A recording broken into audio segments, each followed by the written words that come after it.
Biden administration officials found themselves straddling an uncomfortable line in their quest to end the COVID-19 pandemic Monday, celebrating a return to near normalcy, as they hosted scores of unmasked children for the White House Easter egg roll, and then watching one of their final lines of defense against the virus fall hours later when a federal judge in Florida struck down the federal mask mandate for airlines, trains, and mass transit.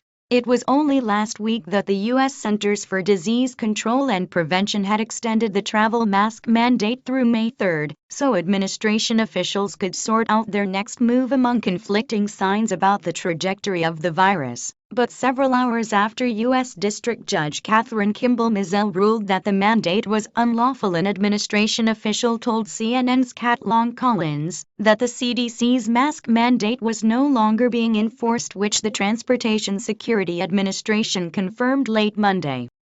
Biden administration officials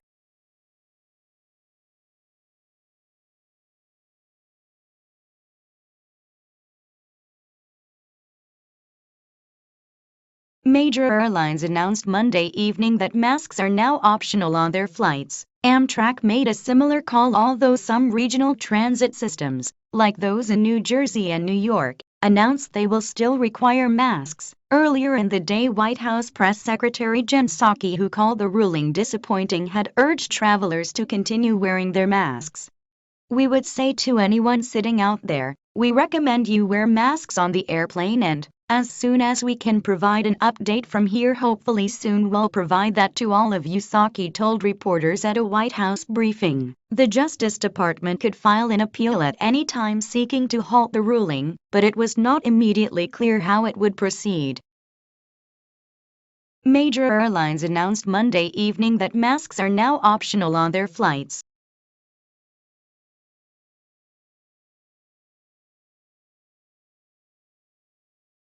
At the most practical level, the ruling presented the possibility of more chaos in the skies when airlines are seeing a surge in travel for spring break, as well as immediate confusion about whether to mask or unmask for those coursing through the country's airports. The president of the Association of Flight Attendants, workers who have too often been on the receiving end of mask rage from those who no longer want to wear them, urged the administration to offer clear communication about what to do so that flight attendants and other frontline workers are not subject to more violence created by uncertainty and confusion.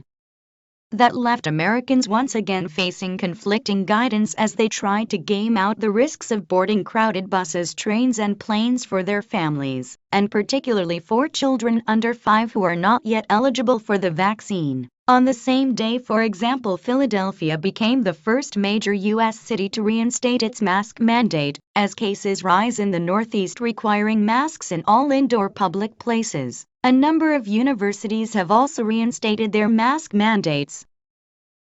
At the most practical level, the ruling presented the possibility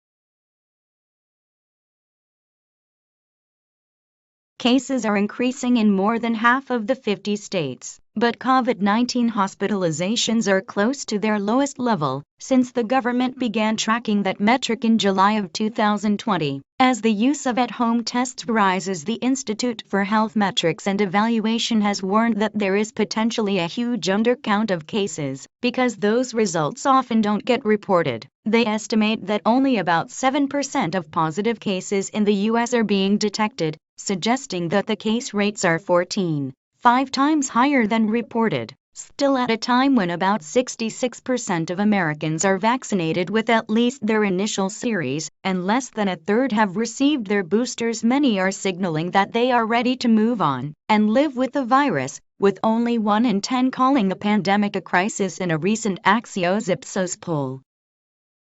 Cases are increasing in more than half.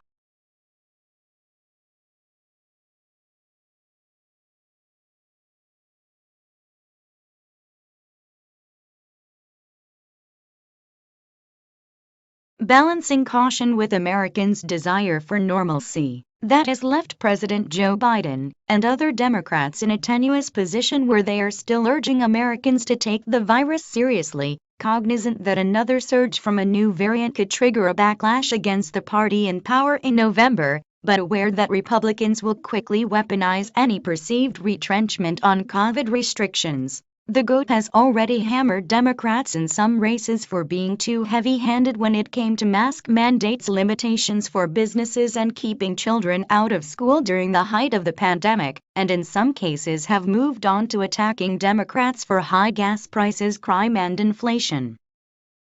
Balancing caution with Americans'